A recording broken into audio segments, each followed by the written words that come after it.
Hey, what's up? It's Michael, and welcome to my first Cinema 4D tutorial. Today, we're going to be talking about volumetrics and lights inside of Cinema 4D and Octane. Let's get to it. So today, we'll be getting into volumetrics using Octane Render, and if you don't know what Octane Render is, then you probably didn't mean to click this thumbnail, or maybe you just are one of my friends, in which case, hey, sorry, I can't talk right now. I'm working, so I'll call you back later or something. Okay, back to this. So in order to follow along with this video, you will either need a plugin that allows you to create VDB elements inside of Cinema 4D, like Turbulence FD, something like that, or have a renderer that allows VDB imports and supports volumetrics like Octane or Redshift. If those don't exist on your hard drive yet, I would suggest checking out Red Giant's trap code Shine 2. It allows you to use a luminance channel or alpha values to create volumetric lights and smoke right inside of After Effects at 1/10 of the render time. And obviously it doesn't look as good as volumetrics inside of Cinema 4D and Octane, but I'm sure Andrew Kramer has a tutorial on how to create cinematic looking dragon breath using only turbulent noise and some curve adjustments. Hey, what's up? Andrew Kramer here. That guy's a freaking wizard. Okay, enough talking, let's get into it. So the first thing that we need in our scene is we need to add a light. So let's go up to Objects, let's go to Lights, and let's add an Octane area light. And one of the first things I like to do whenever I add lights to my scene is I like to change the square shape to a circle, and I like to add some fall off. So let's go up to Octane Light. Under Details and Area Shape, let's change Rectangle to Disk. And then in the Octane Light tag, under Light Settings and Texture, let's add an Octane Gradient. And inside of the gradient, let's click Radial and squeeze this black down just a tiny bit. What that's doing is that's giving us a more accurate representation inside of Octane of how a real light would work. Let me show you. So under Distribution, let's add a color. Something like a hot pink. So on the edges right here, you see a very saturated pink, but on the middle, you see very light. And what that's doing is that's saying all of the light is concentrated here, and on the outside, you can actually see what the gel would look like. So let's go and let's clear that out. Let's change our temperature to 3200. That's going to give us a nice warm light. So now that we have our light, we need something to be able to block it. So let's go and let's bring in a plane. Let's change the size to 1920 by 1080. And let's place that out in front of our scene. Oop. Awesome.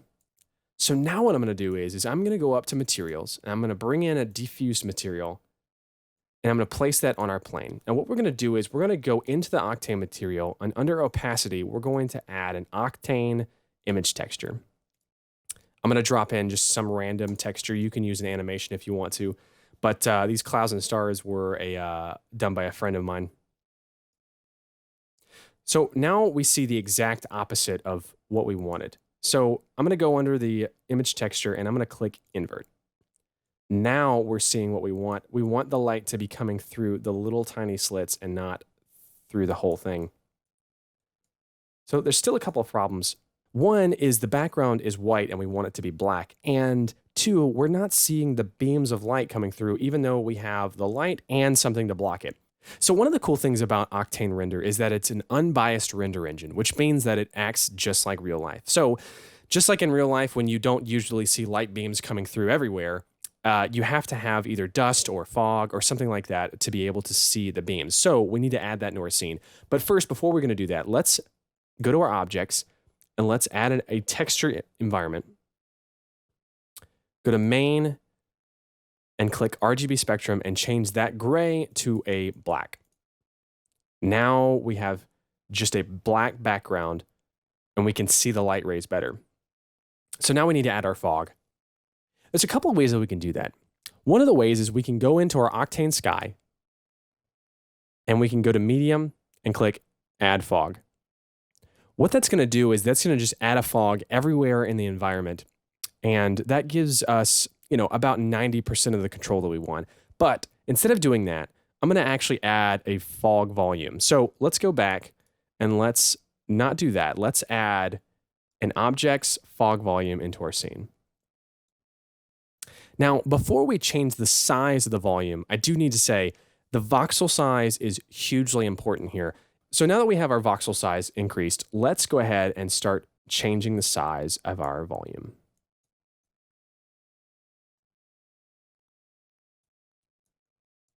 Perfect. So that's big enough to cover our whole scene, but we're not seeing anything in our viewport. So one of the reasons why that is because either the light is too dim or the volume is too dense, and usually the volume is too dense. So let's go into volume, let's go into medium, volume medium, and let's decrease the density to about, I don't know, 0.1. So now we can see the light is coming through and coming from the other side through our scene. That looks pretty good, but it doesn't have those light rays coming through. And one of the reasons why that is because of our parameters in our volume medium. So let's go ahead and change some stuff. Let's go into volume step length, change that to about 32. In absorption, let's change that gray to a white. We're starting to see the scene light up a little bit.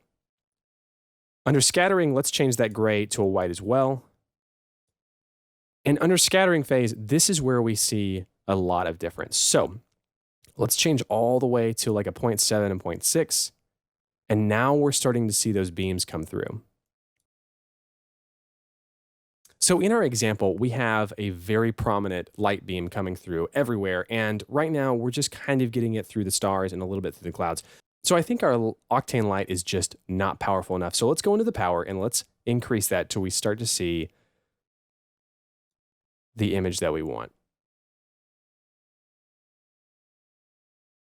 Okay, so this is looking pretty good. But one of the things that we want is we want to be able to break this fog up a little bit more. This looks really cool, but it's not very realistic. So I kind of want to be a little bit more realistic with this. Let's add some noise into this. And so let's go into our volume, go to generate, texture, and let's add some noise, which I've already done.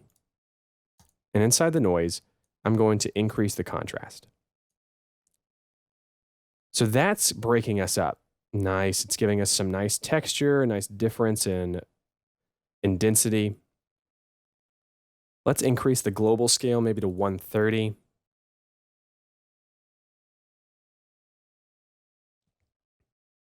Okay, so right now I've changed some of the lighting and I've done a little bit more stuff with the noise, but for the most part, we've kept it the same. And now what I want to do is I want to go in and I want to add some camera movement. So let's go up to objects and add an Octane camera. Go in and let's move this down to where it's basically like skirting the floor here. A little bit too far. Let's go in and rotate this to 90.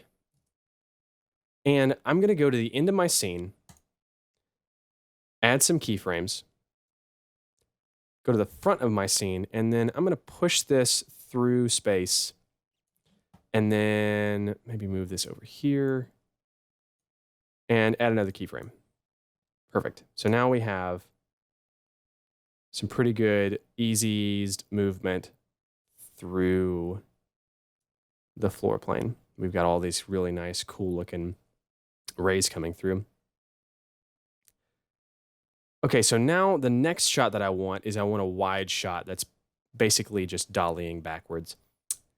So I'm going to make another Octane camera.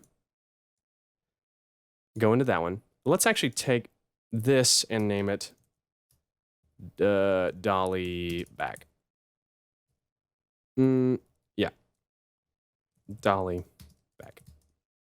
And this is going to be our wide shot. Now, I don't usually name stuff when it's this simple of a scene, but I'll show you why I just did that in a second. So under our wide shot, we're going to go to our end frame, and this is kind of where we want to be. It's right here. So then I'm going to add some keyframes, go to the front, and going to just push in a bit and add some more keyframes. So that shot looks like this. Very nice, slow push back. Perfect. Okay, so now what I want to do is instead of going back in between this dolly and this wide shot by hand and doing some kind of crazy keyframing, what I'm going to do is I'm going to create another Octane camera. I'm going to go into that, and I'm going to put a motion camera morph tag on it. What that's going to do is if I use this dolly back and I place this into camera 1 and then use this wide shot as camera 2, I can blend in between the two shots. And that gives me a very wide variety of ability to be able to go between the shots. So let's say I get to here and I want that shot to go from this all the way to there. So we're going to go to about, I don't know, let's say 148. Hit a keyframe on blend. Go to I don't know, 288. I'm going to click 100%. And now we should see a blend in between the two cameras, which is really cool and adds a whole lot more depth to what you normally could do.